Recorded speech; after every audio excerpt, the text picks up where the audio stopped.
It's very exciting, and I'm excited about the cool features and the technology that's in EPUB3, the new version of the standard that was just finalized earlier this month, as was mentioned by Section Chief Lee.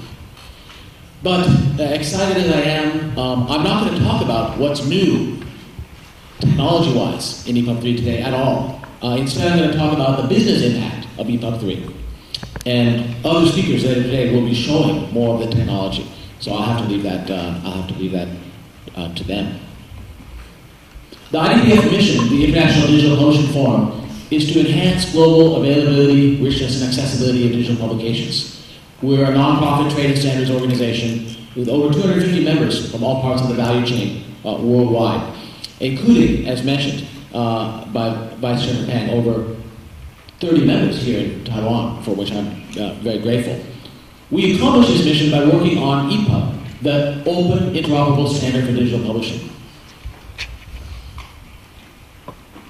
You know, it's very, very exciting times for publishing. I was at Frankfurt Book Fair, the largest book fair in the world, about 10 days ago. And I happened to go to Mainz, and I saw the Gutenberg Bible. And it's humbling to realize that we all here are part of the largest change to publishing in over 500 years. Well, okay, over 800 years, sorry. You know, we really are undergoing amazing things here, and it's an honor to be working in this industry at this exciting time. One of the slogans that I saw at Frankfurt was "Books for Everybody." I got really excited about this. Actually, I'm going to San Francisco at the end of the week and to another conference, and I saw that there's a very similar slogan as the title of another talk. That got me even more excited. Wow, this is really, really cool. But you know, then I happened to have a few days between Frankfurt and being here today, and had a chance to visit some beautiful Taiwan. I'm going to digress for a minute, but I promise you I'll bring it back to the topic here at hand, the business impact. I had a chance to see some of the beauty of rural Taiwan. You have a gorgeous, gorgeous country here. But there's some funny things along the way. These signs like this kept appearing. And what was interesting is you're going to a beautiful place, you know, to this fantastic destination. And the trek to get there is beautiful, the journey is beautiful. But there's some definite issues along the way. The signs were a little bit different in different places. So I think we need to remember that it's very exciting times for publishing. You know, it's these giant changes, but it's also very challenging times. And so that brought me back to this question about EPUB and the standards, and I started questioning, well, is this great slogans and these noble goals, do they really mean anything? You know, books for everybody, or global standards even. We have a joke in the U.S., you know, that politicians sometimes promise ponies for everybody.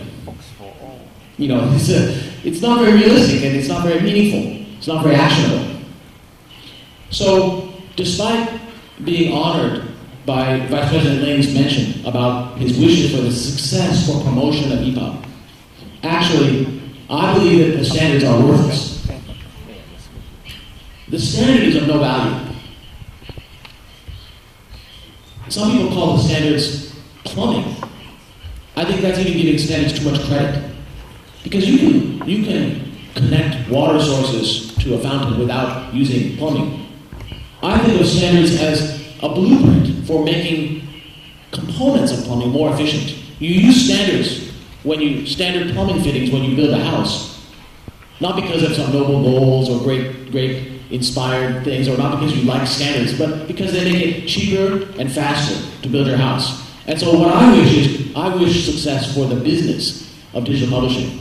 And at the end of the day, that's what's going to make it possible for authors and publishers to make money, you know, for their business. Because if you can't make money creating and distributing content, then you're not going to be making that content available, and then the readers won't have books for everybody.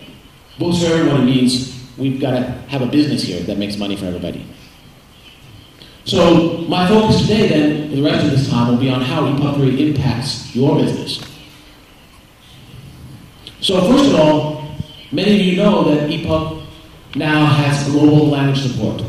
And that was a capability developed largely with the leadership of people here in Asia, as mentioned by Vice Chairman Peng. We have people from III and other Taiwanese companies and Japanese companies who worked hard to make sure that EPUB3 now has vertical writing support, different writing directions, page progression directions, etc., Ruby support. These are all great features. But they also show an important point about EPUB that's bigger than that, which is that EPUB is based on web standards like HTML and CSS. That's a key advantage, and I'll talk about that more quite a bit. But in the case of global language support, with the leadership here in Asia, we didn't just wait for the web standards to be done and then build on them. We took web standards that were languishing in the browser world. Because the W3C, who takes care of HTML and CSS and these other standards, has many priorities. Commercial publishing and typography are not very high on their list of priorities because they have so many broader needs they need to meet. So we worked in liaison with the W3C. We took those web standards and advanced them together with W3C people and breathed new life into them and arranged to get the support now into open source code bases like WebKit. That's the basis of browsers like Safari and Chrome. So it's really exciting to me that with global language support, we are getting these key capabilities and building not just EPUB for commercial publishing, but building onto the web as a whole. And I think that's a great example of global collaboration and of sort of rising the tide for all digital publishing. So a second thing about EPUB that's kind of top of the list is content that goes beyond just text and pictures. And that was mentioned, in the introductory remarks by Mr. Lee.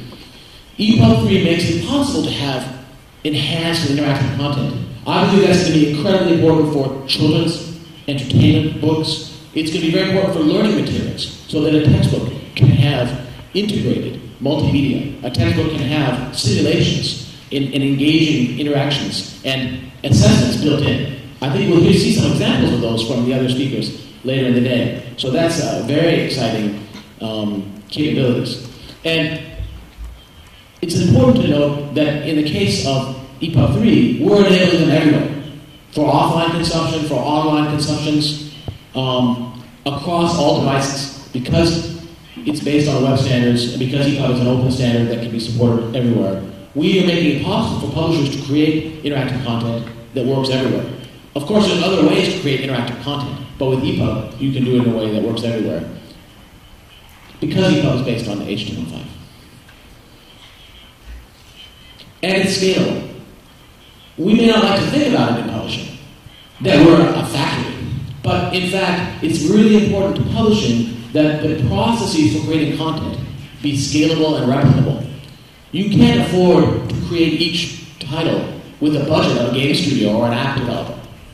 You need to be creating lots of titles and doing that over and over again. So we need to make sure that the capability for doing that is something that you can integrate into your workflows. And that's a key point about EPUB3 that I'll come back to in a little bit.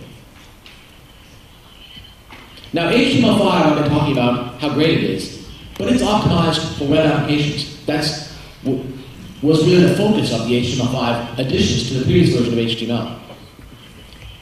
It's really cool that you can have an engaging experience like Angry Birds. They have a version now, completely implemented in HTML5. So that it runs right in the browser and can run on different browsers. As a technologist, I think that's really cool. And the capabilities that brings are something you can now use in EPUB3. That's also really cool. But from a publishing perspective, there's also a dark side of this. HTML content is powerful, but if you try to look at the code of that Angry Birds, you would see kind of a jumble, a thicket of script, styles, data, nothing that you could really read. HTML5 is also not even reliably parsable because HTML has a legacy of being hand-authored. The dialect of HTML is not even something that can be reliably processed by tools. It's not XML-based itself. That's because of the legacy issues for the web. But the result is that an average HTML application is based on this kind of wild technology. EPUB3, you might say, to simplify, is HTML5 that's been domesticated. This one is powerful, but now we have the wild version. Excuse me, the domesticated version, or the civilized version. That's probably the main thing you need to know about EPUB3. If you remember nothing else today, that EPUB3, well, not that it's a cow, but that it's domesticated. And what that means specifically is that EPUB3 is content that is structured. It's navigable. You can consume it from beginning to end, and there's an order to it. It's packaged, which means all the resources that you need are reliably integrated together. And it's XML-based. That means you can create it and manipulate it with standard tools that use this XML format, using the XHTML version of HTML5. And the result of all this is that it's interoperable. That means that you can take EPUB3 content and distribute it through multiple channels to trading partners, to other parts of the value chain. That's something you can't do with a sort of spaghetti, maybe I should say ramen, HTML5 application. EPUB is HTML5 that has these properties that follows the specific rules of our standard. All you can do with an HTML5 app is give it to a browser and execute it. But with EPUB3, there are many more possibilities. Now, that last point of interoperability is a key one. There are going to be a number of other solutions coming to the market that say, well, we are HTML5 for publishing also. We saw one from a certain company in Seattle last week. But because they don't follow the same rules, they may be structured, they may be packaged, they may be XML or not, but they're not going to be interoperable unless they follow EPUB3's rules. So EPUB3 is not just a particular way to make HTML5 content have these attributes, but it's the way to do it in a way that's interoperable across all these different means of distribution. So that's kind of the key point here of HTML5 as it's used by EPUB3. Now, maybe you all know that EPUB's design center was to have content that reflows. If you have a PDF with 3 columns, it's always going to have 3 columns. And if you've ever tried to pan and zoom around a PDF on a smaller screen, you know that it's not one of life's most pleasant experiences. EPUB's designed to let content reflow onto smaller screens. That's one of its key value adds. Of course, HTML can do this, but there's no built-in facilities for that for long documents or the other publication-level things. And most websites actually don't reflow like this. Again, HTML has kind of abandoned its roots in documents and moved on to be focused on applications for the web. What we're doing with IDPF is really focusing on the needs of publishers for an application of HTML for documents, for publications. Reflow is great, but there's some kinds of content where reflow doesn't make so much sense, or where it can interfere with experience. And now we have explored in EPUB3 that enables fixed layout. For tablets especially, you can have an enjoyable reading experience with the kind of content that requires a fixed layout. It's not just about imitating paper anymore. It's about taking advantage of the inherent capabilities of a larger screen on a consumer device like a tablet. And this is Apple iBooks. They kind of jumped the gun a little bit, you might say. Because Apple iBooks is already including many features that we put into EPUB3, even though EPUB3 was only finalized a couple of weeks ago, earlier this month. Apple iBooks, you might say, is already close to EPUB3. And you can see this kind of content. Maybe it'd be possible to make it reflowable, but it's more efficient and desirable from the publisher's point of view, in this case, to say, let's make a fixed layout EPUB. EPUB3 supports the key features for this. CSS, absolute positioning, scalable vector graphics, SVG. Again, we'll hear more about those later. And there's certain kinds of content that are really, you might say, almost like paintings. They are inherently fixed in their layout. This is what we call a 2-page spread. This is common in magazines. This happens to be a book. And this is a case of fixed layout content that has interactivity, quizzes, and audio and video are interactive. I'm sorry that this is only a screenshot, so I can't click and show you a Baywatch video. But this kind of fixed layout content is going to be really important. And you can see that, again, this kind of content may not make so much sense to reflow. So I'm really glad that EPUB 3, with HTML5 capabilities, has the basis to support this kind of content. And these are all, by the way, commercial titles. These aren't just demos. These are all titles available now on the iBook store. Several of them were produced through automated workflows from InDesign, from PDF. So that's all great. And the reason that people are moving from PDF to EPUB for this, there are several reasons. One is that it is a unified workflow. Another is that it gives you XML capabilities, which PDF does not. But really the other basic reason is that when you want to add the video and interactivity, using web standard techniques for that makes a lot of sense. So more and more I think we're going to see this kind of stuff happening. Now I'm lying a little bit, or maybe exaggerating a little bit, in saying that EPUB 3 took care of all this. Because in fact, we didn't finish the job completely in EPUB 3. We have the basic capabilities for fixed layout, but as people like Apple, Barnes & Noble, Sony and others are working to add these capabilities, we realized that we didn't get the job completely done in EPUB 3.0, which we just, again, released 2 weeks ago. I'm really delighted that tomorrow here in Taipei, we're going to have a technical workshop on this particular topic to work to finish the job and take the standard EPUB further, driven by people here in Asia. Of course, things like manga are important content types here, so I think it's fitting that we're having this. And Vice Chairman Pang mentioned the middle of the night calls for the team from III working on the EPUB 3. Well, this time we're making the rest of the world come to the middle of the night while we have the workshop here in Taiwan. And I want to thank our sponsors and hosts at III, at TDBF, at the government ministry for hosting and providing a venue for this conference and for your participation. Now I want to mention, we talked about distributing publications through channels, but EPUB 3 is a great solution for applications and websites too. Using EPUB with a browser under the skin is a way to create content that's an app. Now, we say in the US, oh, there's an app for that. It's almost a cliche. But if you're a publisher, your CEO may be insisting on this. And as well, it may be a valid reason to get your content out as an application on the App Store. This title from O'Reilly is one of the very popular applications on the App Store. It's not a book title distributed through iBooks. Well, it is actually as well, but it's an app on the App Store that's very popular. But it's implemented using an EPUB-based reading system, which in turn uses the built-in browser engine that's built into iOS, iPhone, and iPad. So that's a great solution for the publisher. It makes it possible for their editorial and production, content production team to focus on the content, while their app developers focus on the engaging experience of that content. EPUB just defines the handoff between those 2 points in a nice modular way. And because every platform, Android, iOS, Microsoft, others, has a built-in browser engine, then if you use this technique to build your app, it's much easier to port it from platform to platform than if you just build a native app. So I predict that we're going to see many more applications that use EPUB under the covers, even if they don't present themselves as a full EPUB reading system, because it's just a logical way to build an app.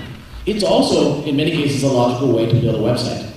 If you have a website, again, marketing of some of your content excerpts, sample content, etc., you may choose to use EPUB because it simply defines rules to make the data of your content, the HTML data, structured, reliable, accessible, etc. So those are all good things to have for that content. Now, I mentioned accessibility a couple times, and I want to talk about that in a little more detail. A key point about EPUB 3 is that it makes your content accessible. I'm very delighted that we have partnered with the DAISY Consortium, a global group of libraries and other stakeholders focusing on people with disabilities related to reading. And EPUB 3 is taking the torch from a specialized format called DAISY DT Book that previously has been used to distribute reading materials to blind and other people with visual disabilities. So the work on DAISY DT Book has been folded into EPUB 3, and we're taking it even further. And now that is going to become the standard format for accessible content. That's very, very great work, and I'm really delighted that IDPF and DAISY Consortium have been able to partner together on it. The impact for you publishers directly is that increasingly governments and educational institutions are mandating accessible content. So by following EPUB 3, we're going to have that accessibility requirement met. However, there's a much bigger opportunity and impact here. It's not just people who are blind, first of all. Reading disabilities can be dyslexia. It can be people who just need, have physical disabilities and they can't hold a book. There are many issues for disability related to reading for which digital works. But as well, there's a growing population of people who are getting older. I'm afraid I'm one of them. We may need a larger print book some of the time. Every EPUB3 book can be a large print book. And when we're driving the car, I hope anyway, we're not reading a book. So with EPUB3, you can make combination audio ebooks. You can listen in the car and then read when you get home. That's not just something for people with disabilities. That's just a new business opportunity for you. And I think that I'm very excited here that when we say accessibility of EPUB, we're not just talking about making content available to blind people, although that's important too. We're talking about making your content available to the broadest possible audience, which will help you make more money and help you make your content, get out to more readers, because ultimately that's what it's about. It's about making your content accessible to a larger market. Now I want to stop talking about specific features and step back a bit and talk about kind of the big picture of strategy. From my point of view, one of the key things about EPUB is that it's a strategic weapon for publishers. You have a tough job to do as publishers to make money in this new digital world. The value chain of publishing is disrupted. You don't have the same model you did before of distributing through fixed channels to a readership that's at the other side of the bookshop. Everything is changing. We have a term we use for poker called hand. If you've got a good hand, if you've got hand, that means you have negotiating power, you have leverage, you have options. I believe EPUB3 is going to be a very valuable strategic weapon for you to give you, you might say, hand as you interact with the supply chain, the value chain, and your readership. Because if you are accepting proprietary formats from particular vendors, if you're letting them or directly converting your content into their specialized formats, then you're really accepting their way of doing it. They've gotten you to go down their path, and that path can create locking for you. They don't really want a level playing field. Every vendor would like to have this picture of the world. They want to see that the playing field is tilted for them.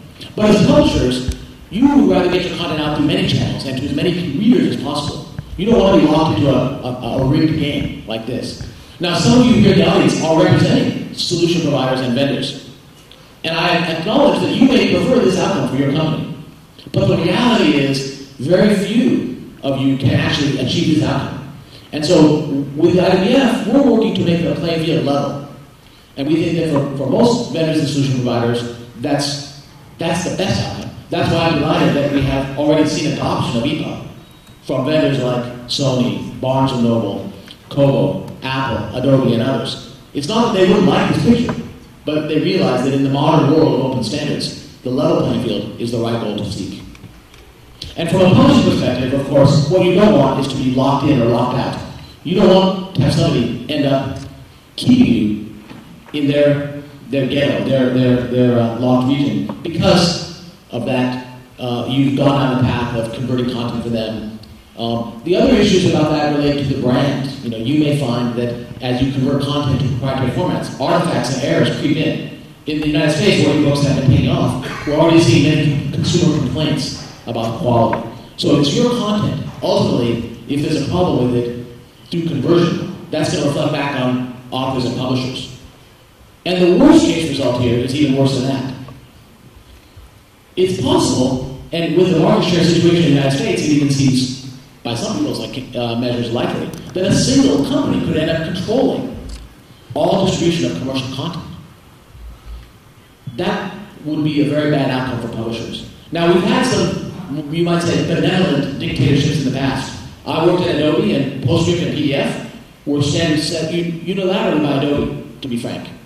And that worked out pretty good for publishers. But Adobe wasn't following the iTunes iPod playbook. Some other companies are, clearly. And you can see from what happened in the music business that if one company ends up controlling the entire end-to-end distribution channel, the profits will likely flow to that company. I don't think that would be a good outcome for authors and publishers, and since that means that will constrain the profits, that's not a good outcome for readers either. So we really don't want to see one ring to rule them all coming to pass. And so this is something that I think publishers need to work very aggressively to avoid. And as well, adopting EPUB is going to be good for readers. Readers and their stakeholders, libraries, advocacy groups, have realized this danger, the danger that one commercial vendor could come to control distribution of books. And by adopting EPUB3, you're going to be seen as one of the good guys. You're going to be seen as supporting access to content, supporting making the content available. That's good PR for you. And it has a practical benefit, because your readers are coming on all kinds of devices. They don't want to be locked in either. They want to be able to read wherever they want to read. By adopting EPUB3 and promoting EPUB3 as your distribution content format, you're going to be aligning with the interests of your readers. And ultimately, as publishers and authors, reading and readers are what it's about. If you're not aligning with the reader's interest, then you're probably not going to be doing the job right. Now, I've said before about the contributions made by Asia to development of EPUB3, but I want to step back and mention that I think that's actually an advantage of EPUB for you. The fact that EPUB is developed through an open and transparent process that all the members of IDPF are part of is a key advantage. It's not done in a closed room. It's not done by a single vendor. EPUB was made by a collaborative process of over 100 different working group members from all over the world, sometimes painfully. But I'm very pleased that we were able to get it done in just over a year. In fact, the time this conference occurred last year, it was only a few months after the charter for EPUB3 was approved. We didn't even know what would be in EPUB3 yet at the time that this event last year was happening. Now it's done. I think for a standard, that may be a new world speed record. So that happened because of participation, and I would encourage you to participate. The growing membership in IDPF from Asia is very welcomed. And you already participate in the IDPF indirectly if you're part of a group like the Taiwanese Digital Publishing Forum, or a group like the Japan Electronic Publishing Association, or Electronic Book Publishers Association of Japan. But many publishers also welcome and value direct membership in the IDPF. And so we welcome you to consider joining to the IDPF because it gives you a seat at the table. It gives you a chance to directly influence the strategic priorities and directions for the only global trade association for digital publishing. So I think that that's an advantage for you, is that you can have a seat at the table. The same table with the major vendors like Google, the same table with the biggest publishers in the world like Kodansha, like Random House, like Hachette. So I encourage you to consider that. But EPUB is made for you, but it's not what the future of publishing is. I mentioned before that standards only exist to accelerate business. You might say that standards are a lubricant. If EPUB is doing its job, it's making your business better. Frankly, if it's not doing your job, you shouldn't use it. And in particular with the book and magazine and digital publication of the future, we don't really know what it's going to look like yet. It's like imagining what movies are going to look like in 1905. At that point, we were still filming stage plays and calling that a movie. Well, a stage play filmed with one camera certainly was not what a movie turned out to be. And I'm confident that the digital publication, 5-10 years from now, is not going to be just a digitized book. In fact, the concept of digitization is almost backwards looking, just like filming a play. We're going to be inventing what the book is, the book in the digital world. It's going to be media enhanced, it's going to be interactive, it's going to be social, it's going to have all these capabilities. But we don't know what that is. And it's not EPUB's job to tell you that. Just as it wasn't HTML's job to figure out Facebook or Google. The applications built on EPUB are what's going to make the future. And you are creating some of those applications. And I'm excited that some of the other speakers today are going to be showing some of the first work there. EPUB, if it's doing its job, will be an innovation platform a platform for you to build the innovation on top. And that's what gets me excited. But I really want to make sure that you know that EPUB isn't trying to constrain or describe or prescribe your innovation. It's up to you to build that on top. So to sum up a little bit, it's important that we keep moving. Clearly we have some challenges here, but the destination is beautiful. And I want to make sure you all know that the focus of the International Digital Publishing Forum on EPUB is to make it open for your business. Thank you very much, and I think we're going to have questions at the roundtable this afternoon. So maybe we'll hold the questions until then. Thank you very much.